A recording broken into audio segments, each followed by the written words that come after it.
And I warned in my pieces a couple of weeks ago that the Iranian regime has constantly used foreign pressure as an excuse to increase internal suppression. And the first victims are always women and minorities. As soon as the strikes stop, the oppression against women and minorities has increased. There has been reports of a spike in arbitrary arrests and executions. And of course, women and minorities are at the front of it. How did I know this? I'm not an oracle. I've just seen this pattern repeat itself constantly and constantly and constantly. Genocide is a new word combining the Greek word genos meaning race or group, with the root of the Latin sidere meaning to kill. Became interested in genocide because it happened so many times. Power is all against one. Violence is the opposite. The extreme is one against all. This is Not to Forgive, but to Understand, a podcast series discussing genocide studies with experts and those connected to its critical questions.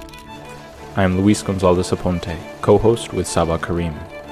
And what we're about is really to try to understand why evil happens, why there are perpetrations in genocidal scenarios and scenarios of mass atrocity. Not to forgive, but to understand. Forgive, but to understand. Not to forgive, but to understand. In this episode, we speak with Ava Homa, award-winning author of Daughters of Smoke and Fire and Echoes from the Other Land. Homa's work gives voice to the silenced and exiled, drawing from her experience as a Kurdish woman from Kurdistan, Iran. We discuss cultural repression, structural violence, and social fragmentation in her fiction and nonfiction. Please enjoy our conversation. I'd like to read an excerpt from your book, and I would like to know how this excerpt informs the rest of the novel. As I ran, a wail escaped my chest. I was headed towards the main road, towards the world of men. The streets belonged to them, judgmental men, hypocritical men. Their honor depended on women men. I was really marked by these few sentences, which are in the prologue of your book, Daughters of Smoke and Fire. That was astutely selected. That definitely speaks to one of the two main themes of this book, which is gender oppression. The other theme of the book is ethnic oppression. So this is the story of a sibling, Layla and Shia, and what they share is ethnic oppression. What they don't share is gender oppression. So trying to rely on the transformative power of storytelling and literature in order to bring to light stories and complexities that often get erased and oversimplified. The relationships in your stories, of course, often reflect the structural violences of sexism, classism, and racism, like you had just mentioned. But what stands out is how these violences are enacted not only by institutions, these larger societal structures, but by the individuals within them, within intimate and familial relationships. Characters capable of tenderness also perpetuate harm and perpetrate it. Do you see these figures as emblematic of a broader societal complicity? What does this ambiguity, this moral ambiguity, suggest about the limits and possibilities of resistance from within on this individual level? Thank you for that question. That was exactly what I was trying to convey through Daughters of Smoke and Fire, as well as Echoes from the Other Land. It's very difficult to hold complexities and nuance. It's not what human mind automatically likes to do. And so my writing, fiction, nonfiction, and poetry is constantly this invitation to my readers, as well as to myself, to not oversimplify it, to understand that these causes, justice and gender equality for women, for ethnic groups, for LGBT groups, for our beautiful planet that we call home, are all intertwined. And unfortunately, time and again, I come across people who misunderstand vengeance for justice, who are not willing to carry these complexity because they do put you in a very uncomfortable place. They can even make you really, really lonely. Because once you have only one cause, then you have a group of allies. But when your cause gets more complicated, then you're more likely to be pushed away, even be called a traitor. So, yes, it's not just the regime and the system and the structures that oppress minorities, also us turning around and oppressing each other. And that's something that only literature can bring to life via stories and via complexities of characters. And I'm so grateful that you noted that and you're bringing that to light. Without understanding the hypocrisy in our own backyard, the injustice within our own minds, we're not able to face the injustice outside of ourselves. I want to come back to that note of fragmentation under the regime because you discuss this a lot in your work, not only in your fiction, but your nonfiction. I want to zoom in on one aspect of it where your writing features women caught between being desired and being punished for that very desirability. How does beauty function in your work? Is it a tool within these social relationships? Is it a liability for the individual? A form of social power or currency? That discussion of a larger theme of beauty in your work, I think, shows us a lot about these internal relationships that we have. Yes, and I want to say that it's all the things that you mentioned and even more. Um, if we're talking specifically about um, female beauty, human beauty in general, we see this ambivalence of people surrounding this beauty that on one hand they feel drawn to it, on the other hand they feel intimidated by it, especially in a patriarchal culture where men's value is defined based on their level of control over the females in their lives, and a man gets points and privileges from his other male friends based on how quote unquote beautiful his female partner is, puts men in this very unstable, very tricky position of desiring beauty and also being um, completely intimidated by it. And so that also constantly dehumanizes women. It reduces them to their bodies. It takes away their agency from them. It's a system that um, oppresses men and women at the same time. It's just uh, because the male oppression is more indirect. It takes a lot more um, attunement to it to be seen. We see very clear examples of, from honor killing to the laws that a country like a government, like Iranian government, promotes and exercises, like it takes away the women's rights to asking for divorce, getting divorced. It takes away women's right to travel abroad without male custodian's permission. In Iran, you cannot have a passport without a male custodian permission. So there are laws that supposedly constantly try to punish women and limit their ability and take out their agency. And yet it stems from a deep fear and a deep desire. So it's really all very complicated.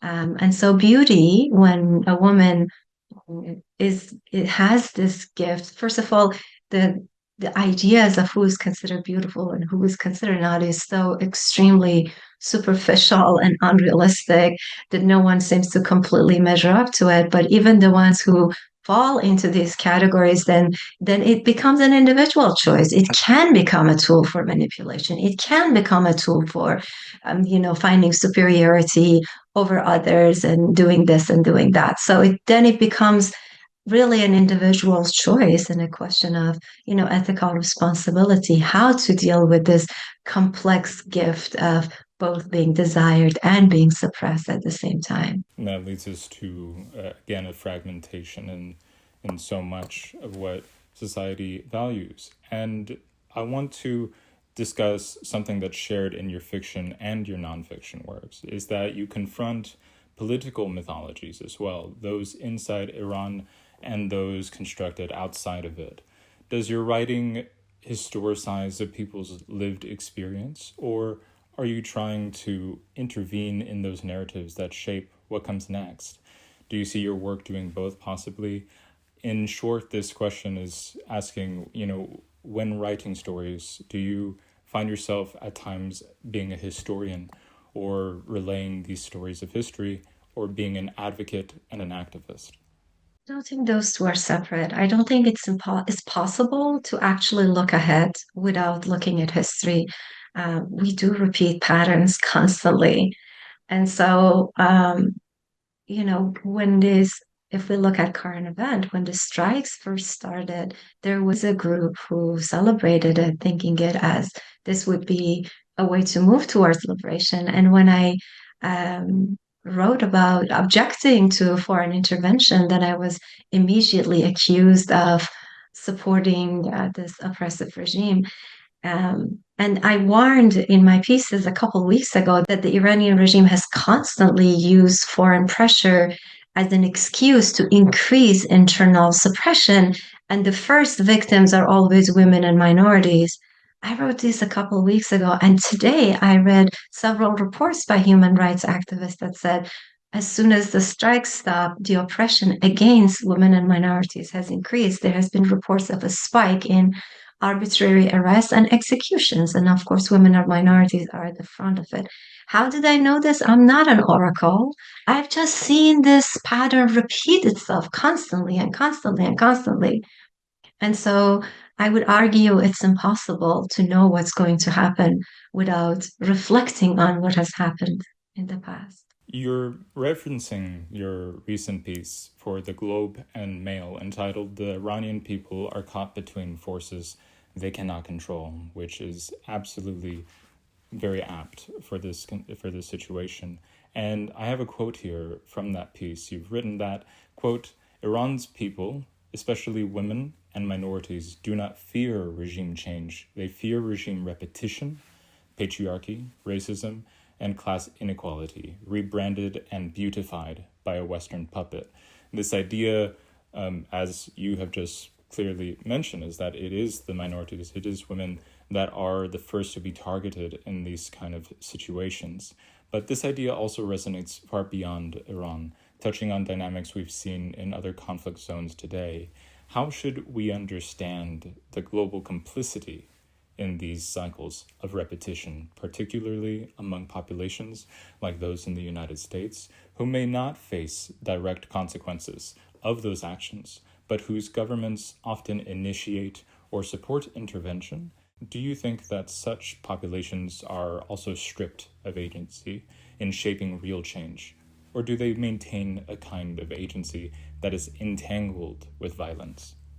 I think the population in the West that are well read and well informed and are eager to maintain their solidarity are capable of doing so by doing a few things. First of all, to understand that solidarity doesn't mean speaking over people, but to make space for them and listen to them. The people who are doing actual grassroots change in Iran are people who get constantly erased from both international dialogues as well as national dialogues. And those are women and minorities. Look at the 2022 uprising that lasted well into 23.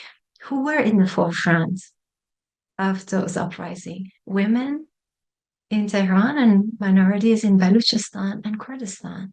So it is not symbolic when I say people who are doing actual transformation are women and minorities. They are the most vulnerable, but they are also the ones who are doing the real work, despite all the threats they're facing.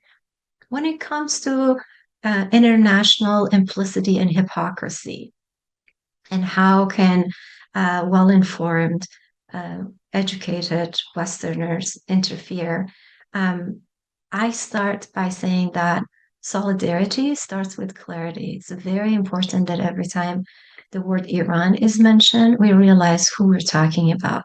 The way mainstream media here presents it, Iran equals nuclear enrichment and threats, whereas Iran is also 91 million population. Again, especially women, especially minorities, who wake up every day and wonder, how can I maintain my dignity and protect my loved one under impossible conditions? So when we're talking about solidarity across our home, this planet, it's important to remember what's beyond headlines. It's important to remember the people when the headlines fade. Right now, the headlines about Iran have faded, but the oppression inside Iran has only increased. So what can Westerners do? First of all, they need to bring clarity. They need to understand that solidarity is not saviorism.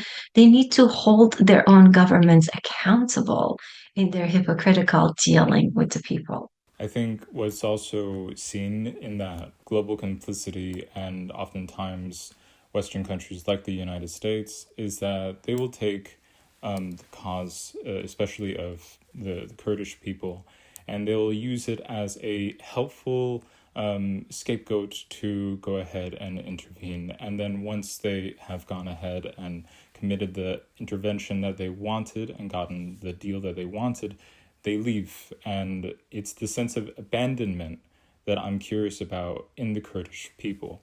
Is that, do they feel that they are often put in between these conflicts and cannot trust such states like the West? I think often about a former member of parliament, George Galloway in the UK, where he was remarking on the prime minister's lack of condemnation for the Israeli strike on the Iranian consulate in Damascus about a year ago.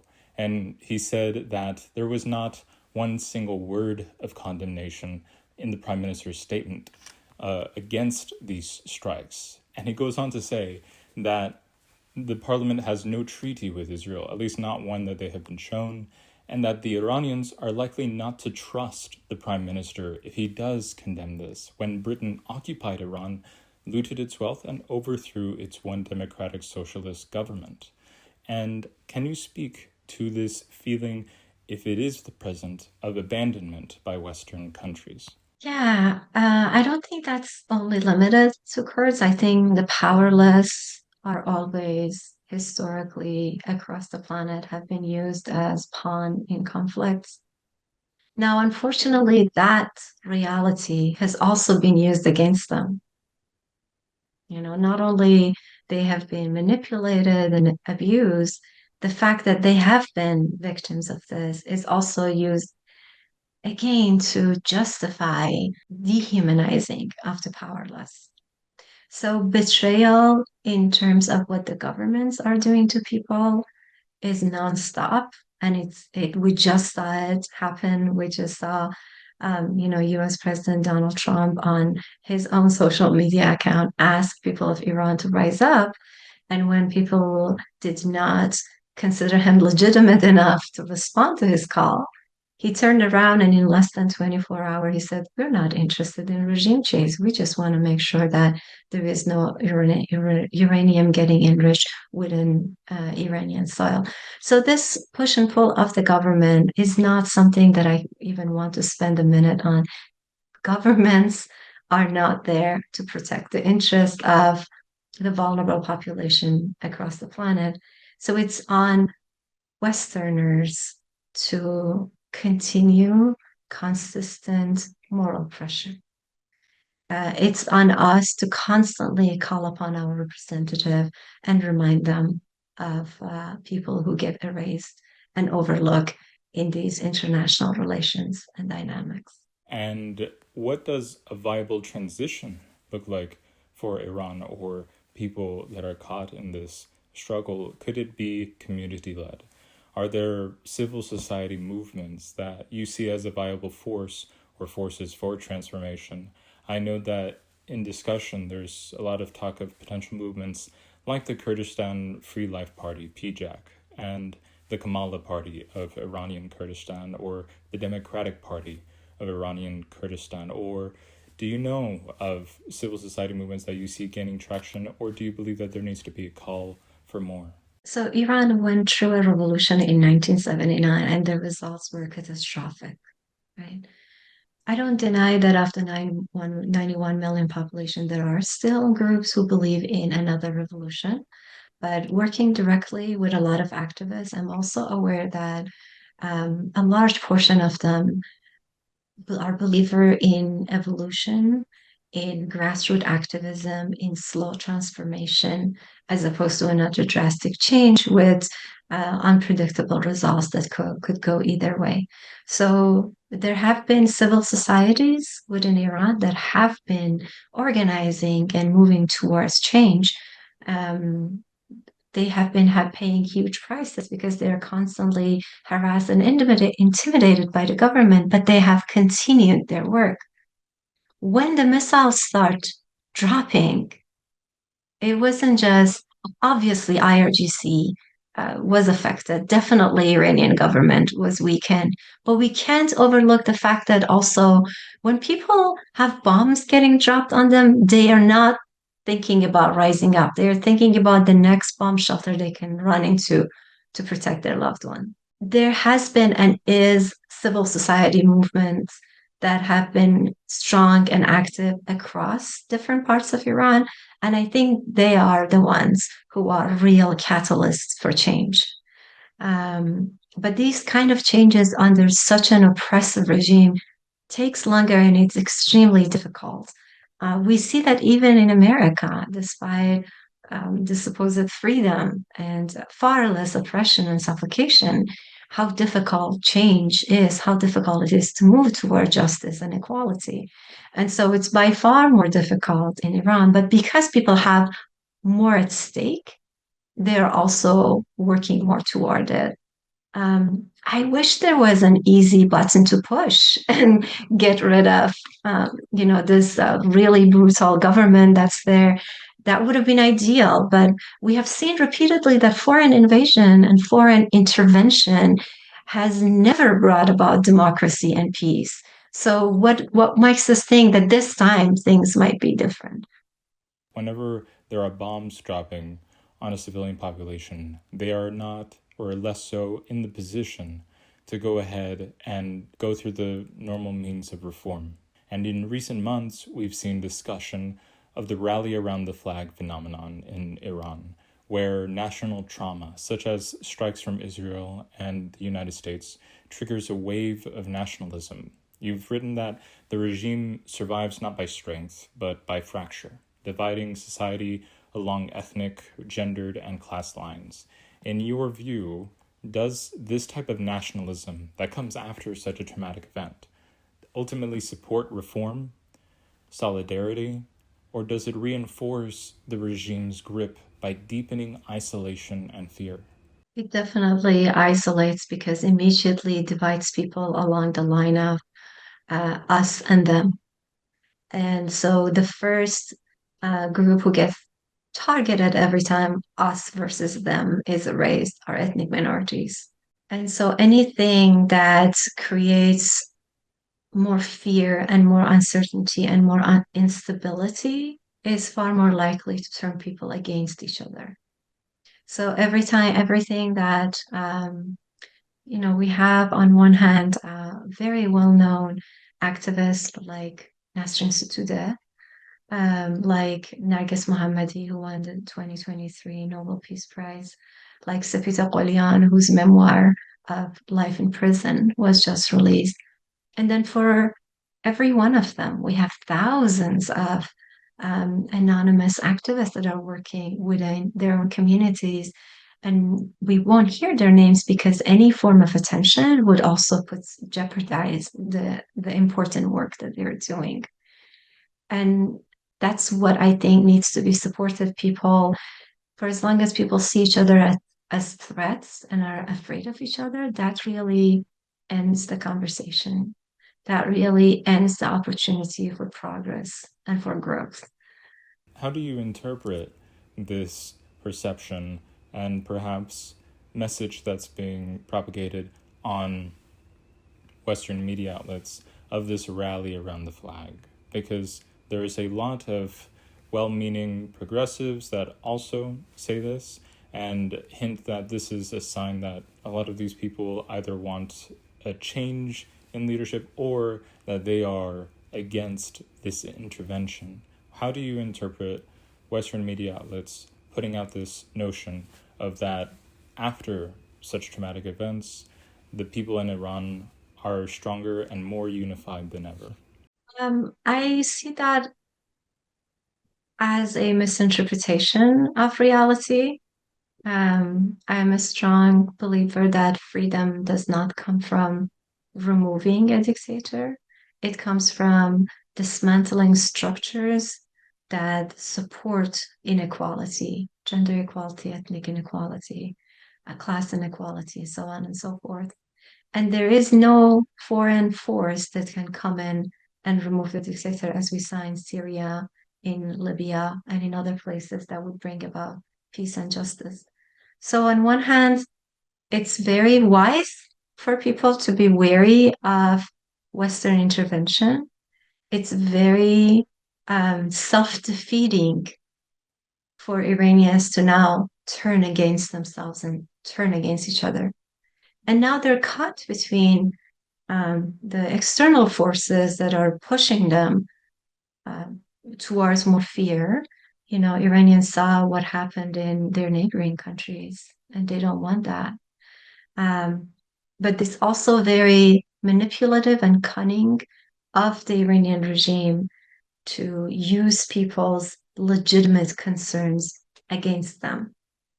See, the thing is, we don't really know what is happening inside Iran because how many actual reporters are there to tell us what people say? How many people are there to trust the reporters and tell them the truth, knowing how huge the price is? So I want to again invite us to hold complexity. Yes, foreign intervention has never helped. No, turning people against themselves also doesn't help. And it's really difficult to be where Iranians are today. It's such a lonely place because they can't trust on the regime that's supposed to protect them. I mean, look at their extreme incompetence, against Israeli strikes. They can't rely on Netanyahu's call, who has now hijacked their slogans of Jinjian Azadi, women, life, freedom. They're not blind. They see what is happening in Gaza. Nor can they trust Trump. Now they're turning against each other. Can we trust each other? That's a big question that now people in Iran are facing. And I think their answer to that question will determine their future. Are they willing to accept women as equals? Are they willing to accept ethnic minorities as equal? So if the country, this is a very critical moment for Iran, if it moves toward further Persian supremacy, further patriarchal system, and further eliminating people based on class, then of course it will become a better, easier prey for the Iranian regime as well as Western greeds of corporation. And if they are willing to maintain their awareness and unity in the sense of not gathering around the flag, but unifying in the sense of seeing each other's humanity and putting aside the divides that have carried over for at least a century, then their future shapes based on that. I have a question for you, Ava. I want to understand, for instance, after reading various books from Iran by Iranian women writers, how safe did you feel telling your story? How safe do you feel now telling the story? And how safe do you feel being in America after having told that story? The fact is, having lived half of my life in Iran and the other half in North America, gives me the intimacy of lived experience as well as the clarity of distance. I have taught in universities in Iran. I am teaching in a university in California. And so it's also mixed with academic insight. And so being in this place that I am, I do feel a sense of urgency and responsibility to constantly open invitations to understand nuance, to see each other's humanity across all these divisive tools that have been imposed on us for over 100 years. And what other choice do we have, Sarwa, other than every one of us do the little things that we can do and we should do?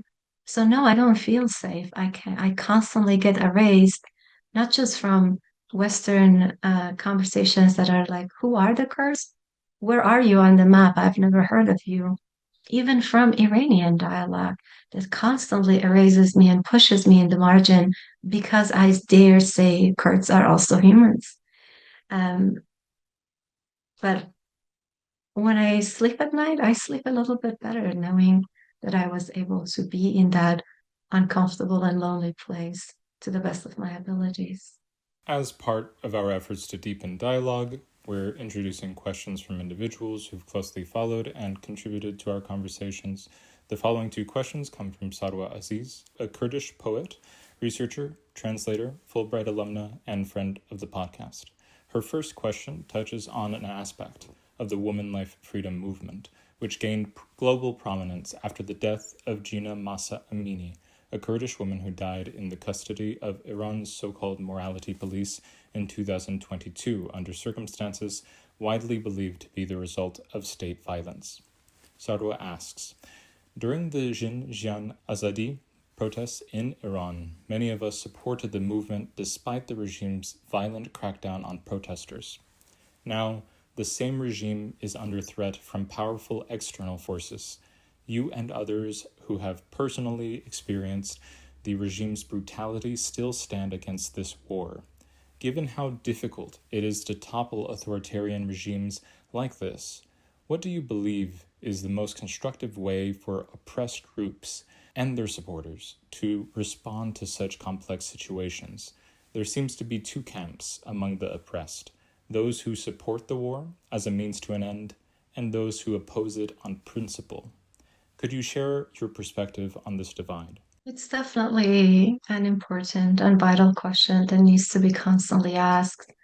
Um, One is the moral responsibility and stand when it comes to violence.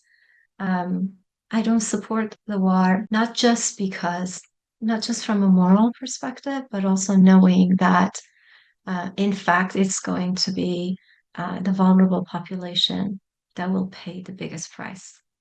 I just can't believe that, a regime like Bibi Netanyahu's regime will ever bring about freedom and justice on this planet for any group of people.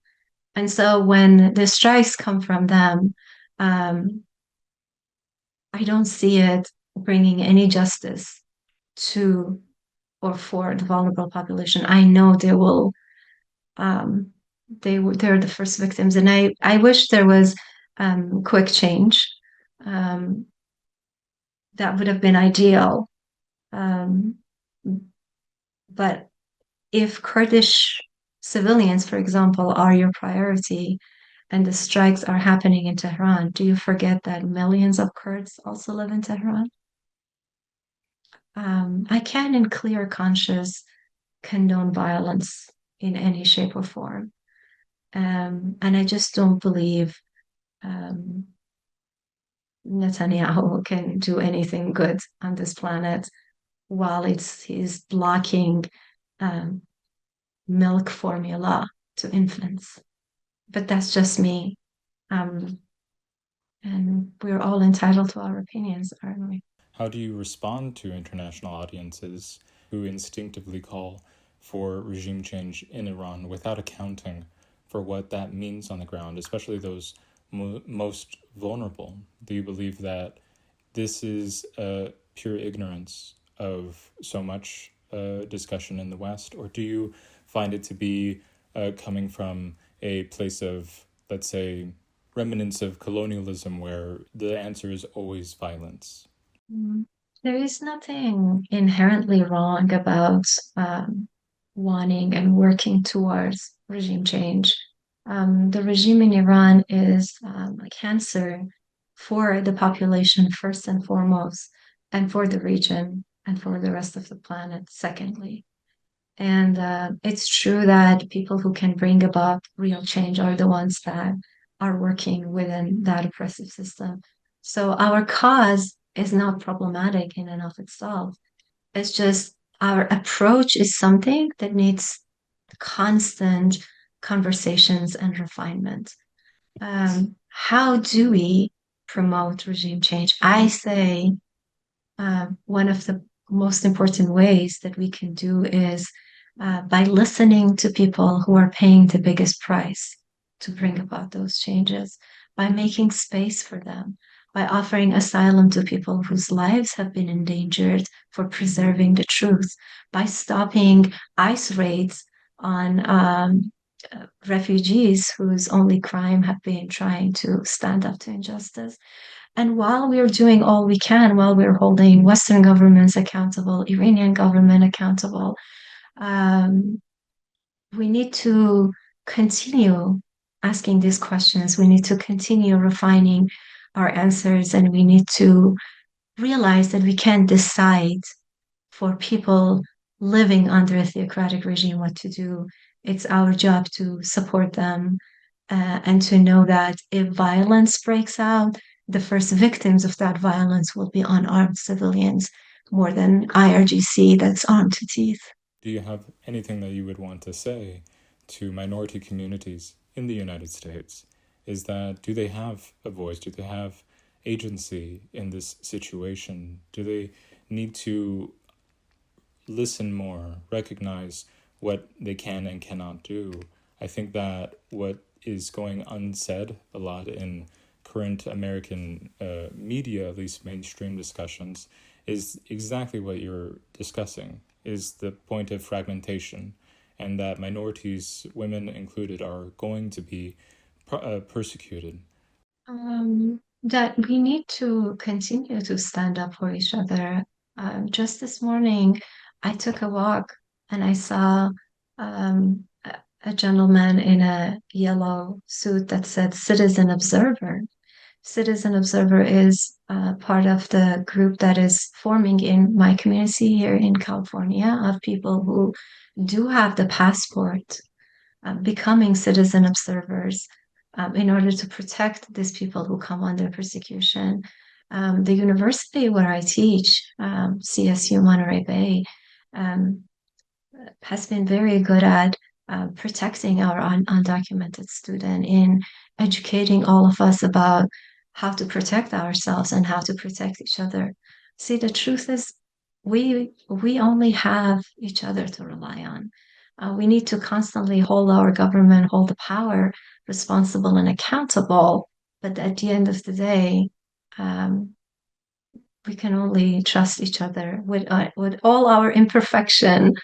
That's who we need to rally behind and get together. It's through our communities. Um, that's where real change can happen. And I see such a big contrast between what I see via media and what I see in my community. When you leave the world of digital reality and focus on actual reality in front of you, I see a sharp difference. Maybe I am very privileged. Maybe it's just California, this part of California that's like this, but maybe it's also not just this part of the world. Maybe communities are where we still see humanity and care, which is the natural movement of the heart versus what corporations and governments try to feed us nonstop. They make us forget that we can still be good to each other. But in our communities, we see that that possibility is ongoing. I want to focus on just the last question here relating to your community. This follow-up question from Sarwa is, as a Kurdish woman who taught in Iran, how do you see the Kurdish experience intersecting with the broader Iranian struggle? Does your community feel part of the Iranian nation, or does marginalization create a parallel fight for survival and dignity? There is no easy and straightforward answer to that really important question. On an emotional level, there is a desire, sometimes the fury and rage that comes from constantly being dehumanized as Kurds in Iran, that it creates a backlash and an emotional defensiveness that I can understand, but I don't see it as onward leading. As what Kurds within Iran want, we don't really know until there's an actual referendum for people to be asked this question. Um, I see a lot of Kurds who say they're sick and tired of Persian supremacy, and so they would like either a completely independent Kurdistan or a federal system which recognizes the sovereignty and the cultural rights and all of that in the Iranian part of Kurdistan. And in both of those cases, I see people saying, see my humanity, see my dignity, stop dehumanizing me, stop considering me subhuman. But what exactly people want more than the other, we don't really know until there is a fair and open election that asks people that question. This was Not to Forgive, but to Understand with our guest, Ava Homa. To our listeners, don't forget to like, subscribe, and stay tuned for more discussions.